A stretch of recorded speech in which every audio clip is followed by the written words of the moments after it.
When I say that I've read every book from every major indie horror franchise, I really do mean it. Bendy, been there. Hello Neighbor, done that. FNAF, forget about it. But with FNAF not getting another book until September, I was excited to finally give my dyslexic brain a rest. But of course, there was one franchise that refused to let that happen. One that knew I wouldn't be able to resist the lore hidden within its pages. So let's see what Poppy Playtime's orientation notebook has to offer, shall we?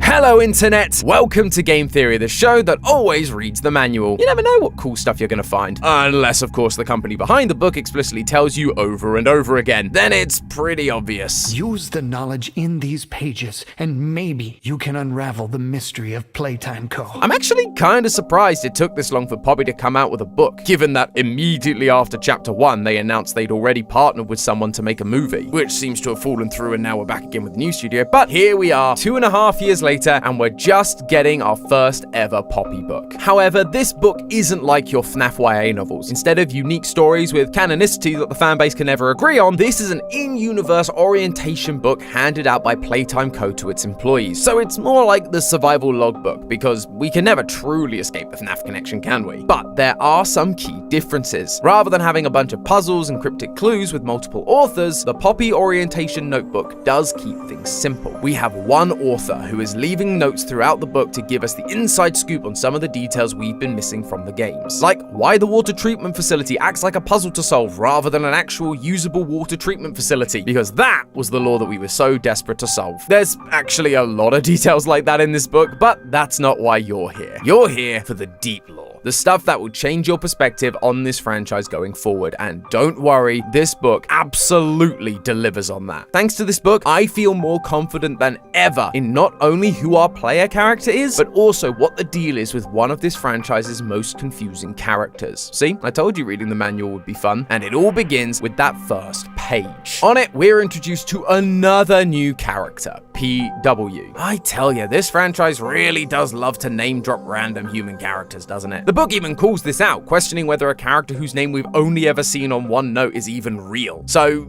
at least they're self-aware, I guess? Anyway, PW is our guide throughout this book, and they have been hired for a very specific reason. They are a biologist. And while they may not be immediately sure why they've been hired by a toy factory, we know exactly why they're there, and why they are the perfect person to guide us through the mysteries of this factory. They've been hired to work on the Bigger Bodies Initiative, orphans turned into giant biological toys. Now, you might think that a scientist's take on everything could be quite dry. I mean, we've heard their reports in previous chapters on the VHS tapes, but in this case, you could not be more wrong. The sass is absolutely dripping from these pages, and I am here for it. They talk about how shady Leith Pierre is, how Stella Greyburr is weird, and they continuously mock the company for their spin on what are actually just complete failures like the Smiling Critters. Turns out, PW might be the most normal and sane character we've ever had in an indie horror game. However, as funny as it is, we've got a theory to craft, and for that, we actually need to skip past all of the sarcastic notes and instead go to the end of the book. In the back, PW has stuck their own personal calendar full of little details about their schedule, and one of those details stood out to me immediately because it's a date that we've seen in this franchise once before. On June 28th, we get a simple note that says, "It's your birthday." Not only is this the same birthday as Markiplier, but it's also the date that we heard thrown out by a Bunzo Bunny cutout during Chapter 2. I know when your birthday is, June 28th.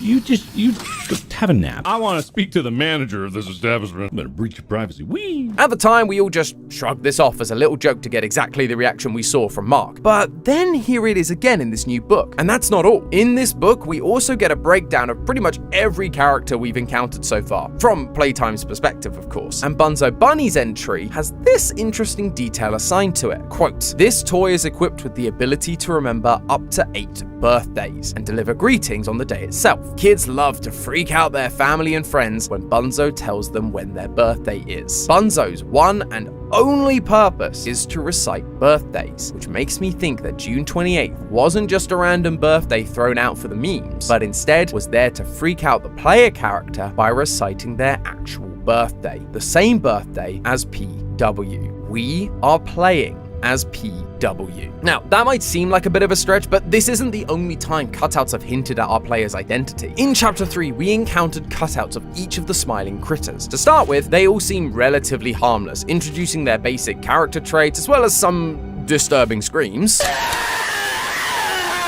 But it's Bubba Bubbaphants that caught my attention, because it's the first one we encounter, and it's the most direct. I'm Bubba Bubbaphant. Hey, I remember you. An elephant always remembers. Want to know what I remember about you?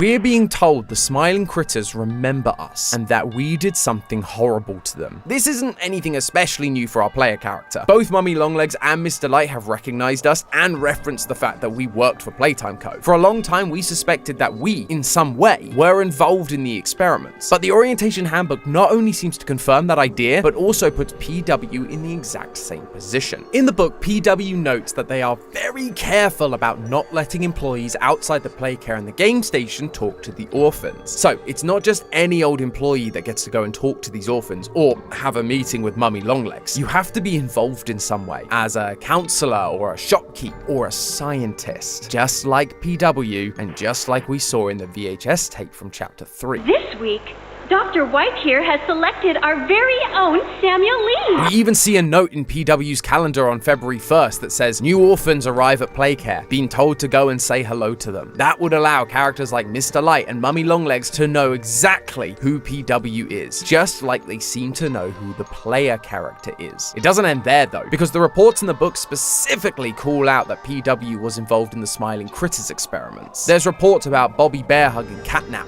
both included by PW themselves. Notice the tape that's holding them into the book. That's why Bubba Bubbaphant remembers the player and associates them with those horrible, painful screams, because the player is PW, one of the scientists that turned them into monsters. Now, if you've read the book for yourself, you might notice that PW's entries stop after the Hour of Joy, August 8, 1995, the time where the toys rebelled and took over the factory, killing everyone in sight. That should mean that PW died along with everyone else. However, clearly people escaped. Leith Pierre, one of the big executives for Playtime Co., gives a speech to his newly formed resource extraction team at the start of Project Playtime, a game that takes place after the Hour of Joy. But that means that PW also survived, because they refer to the incident as well as the extraction team's creation. That incident was the Hour of Joy, and so PW wouldn't be able to write about it if they had died during it, meaning PW isn't necessarily writing this book in a linear fashion, but more importantly, they are still alive and would be free to return to the factory years later. Oh, and speaking of executives like Leith Pierre, I should probably mention that executive slide that we've referenced a number of times from Chapter 2. The one with the names of all the executives on, except for that last one with a random assortment of letters on the floor. This handbook actually lists out all the executives for the company, but sadly none of them match the name on the floor. Even Jimmy Roth, the guy that came up with the name for Huggy, is revealed to be an exec, and he would make so much more sense to be the final name on the end of that list, and yet the letters still don't match. For a long time, we suspected that this might be used to reveal the player character's name, but with all this evidence from PW and the lack of an exec that fits those letters, I'm just starting to think that this might have been a red herring or a clue that isn't gonna pay off, which sucks, but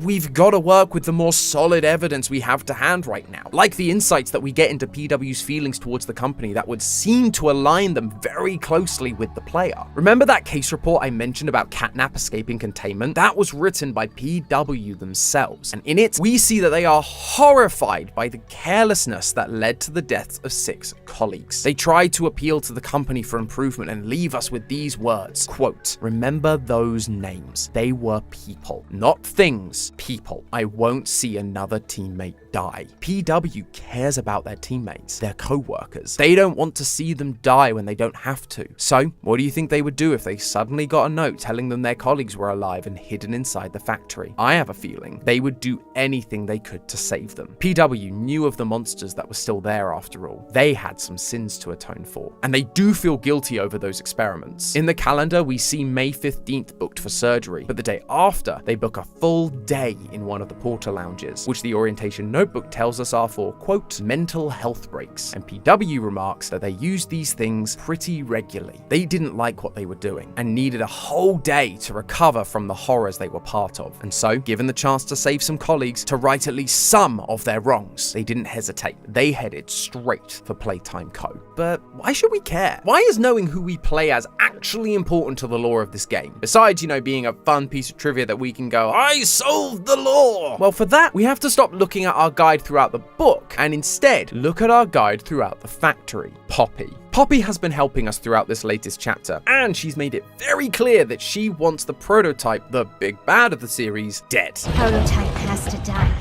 For this.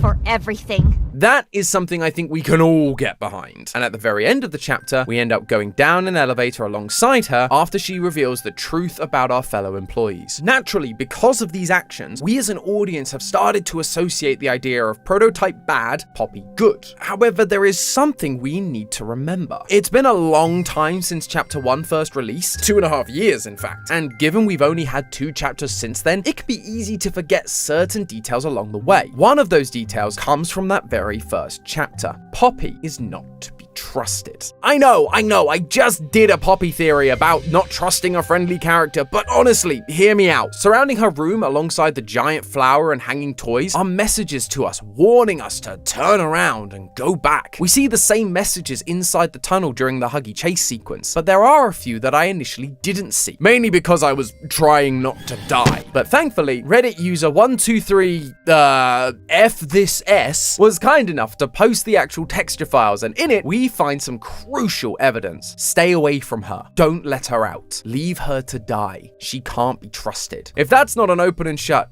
case, I don't know what is. Yeah, I know, that one was bad. But if you think about it, ever since that moment, she has continued to be untrustworthy. In chapter 2, she tells us she's gonna help us escape. There's a train station nearby. It needs a code, and I have it. We're gonna get out of here. Only to change the tracks at the last minute so we can help her with her own plans. You are perfect. Too perfect to lose. I'm sorry. I can't let you leave. In chapter 3, she lies to our faces once again. When we first meet her, she tells us, Let me help you kill him. Let me help you save everyone. but when we get to the end of the chapter, she tells us something different. And you deserve to have the truth. Came back because of your coworkers. I want to know what happened. And why. This is your answer. Poppy knew the truth about what happened, but didn't admit it right at the start, because if she did, we likely wouldn't have helped her. By the time you get to the end, you've forgotten what she said all those hours ago. Oh, Poppy's being honest with us. She must be trustworthy. But no, she's just manipulating us once again. But why is she doing it? Well, we've believed that Poppy was created using the adopted daughter of Elliot Ludwig, the founder of Playtime Co. Given all the adoption initiatives around the facility and that Elliot was considered a family man at heart, it would make sense that he would have adopted a daughter of his own. But then there was a tragic death in the family in the 1960s, and it wasn't his wife because she was out of the picture, divorcing him in the 1930s, which left only his daughter to be the one brought back to life as a Poppy doll. Now, thanks to the orientation notebook, it seems like we were on the right track. PW talks about how toys at the factory were being created biologically for a long time, even before the Bigger Bodies initiative, and if you did maintenance on a Poppy doll, she'd break because they all used biological parts like we saw in that original VHS tape. But they also imply that there was one Poppy that was special, one that was locked inside a glass case in what looked like an ordinary family home. A family home that had a direct line to Elliot's office so he could, quote, visit her. In another part of the book, it once again brings up Elliot's divorce, how it happened because he devoted all of his time to his work, and so, quote, it always felt like he wanted to have a family within the factory so his whole life could be here. Elliot wouldn't want to lose his daughter. By using the technology they'd already been using to make Poppy dolls, he was able to save her and turn her into the special Poppy doll we know today. He put her inside a glass case to keep her safe and would visit her inside their family home, which means just like all the orphans that would come after her, she went through all that pain and suffering to be turned into a toy. Sure, she was dead when the process started, but just like we saw with the rats in the Poppy gel, they all have to be resuscitated at some point. And who could imagine imagine the kind of pain you'd be in, having your eyes, nervous system, digestive tract all shoved into a tiny doll-like figure. It would be a hugely traumatic ordeal, and so I'm not sure she'd be a fan of anyone doing this to anyone else, especially orphans, which sounds an awful lot like another character we know. Amongst all those hallway messages about not trusting Poppy in Chapter 1, there's one message I've not mentioned. She's on their side. When we receive those warnings, there is only one side that isn't our own going on. The side of another creature who was forced to become a monster. The side of the one who was angered by the treatment of the orphans. The side of the prototype, 1006. Both Poppy and the prototype have been forced to suffer through this horrific conversion process. Both of them know the pain that goes with it, and neither wants to see it happen again. They are in cahoots, and the clues have been right in front of us the whole time. But she needs you. We need you. You are our mission.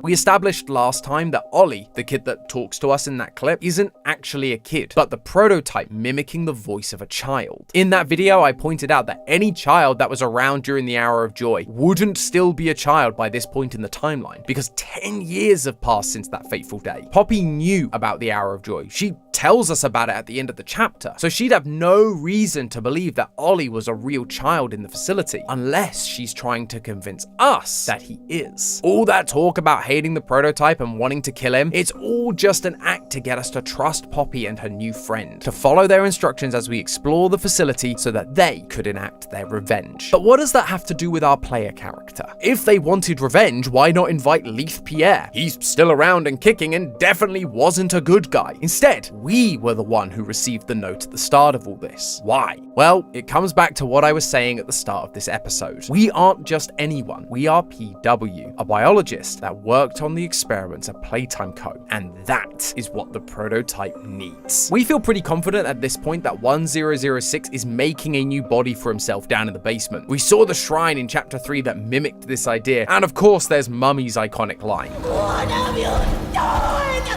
You make me part of you! In the orientation notebook, we learned that not every experiment was completely successful. Bobby Bearhug seemed to be missing the ability to hear, speak, and stand stably. In Chapter 3, Leith Pierre comments about how Catnap's voice isn't working properly. Is his, voice thingy still broken? And while Huggy is obedient, he too is unable to speak. Even 1006 isn't perfect. He's copying other voices to form sentences. Each experiment has flaws, except of course, for Poppy. She is perfect. She can see, speak, hear, move. She is the blueprint. So I wonder whether 1006's goal here isn't just to create a bigger body, but to create the perfect body, combining all of the elements that worked from each of the toys. And then, once he's perfect, he can truly enact his and Poppy's revenge. Or maybe it's like Ritos suggested in their reaction to my first theory. Instead of 1006 trying to create the perfect toy body, they're trying to create a new organic body out of all the biological parts from within each of the toys, in order to go back to living a normal life. Maybe Poppy will get a new body too. However, whichever option is correct, the one thing I never stopped to consider until now was whether 1006 would be physically able to make themselves a new body. We know they're particularly good with technology, able to turn an alarm clock into a laser pointer to disable the security cameras. But as we've mentioned multiple times, the toys he's adding to himself aren't mechanical, they're biological. Playtime Co. had to hire biologists to make their experiments work, not just any old toy makers. So if 1006 was trying to make themselves a new body using the parts of these deceased toys, he'd likely need the help of someone with those specific skills. Someone like us. Someone who worked on these experiments and knew how they ticked in order that they could create the perfect bodies. Given this game has seen success going in a darker direction, and the area we enter at the end of Chapter 3 being known in the game files as the prison, I wouldn't be surprised if throughout Chapter 4 we are going to see more characters like Dog Day, missing limbs, stuffed into cages, and surrounded by the pure carnage of 1006's attempts to create this perfect body, only for him to realize that he can't do it alone. But now, his good and faithful servant Poppy has led us right to him. And despite going into this new chapter knowing that we can't trust anyone, there's nothing we're going to be able to do to stop it. Ollie and Poppy have us right where they want us, and all we can do is wait and see what last minute out the developers are going to give us to escape their horrible schemes. But hey, that's just a theory. A game theory! Thanks for watching,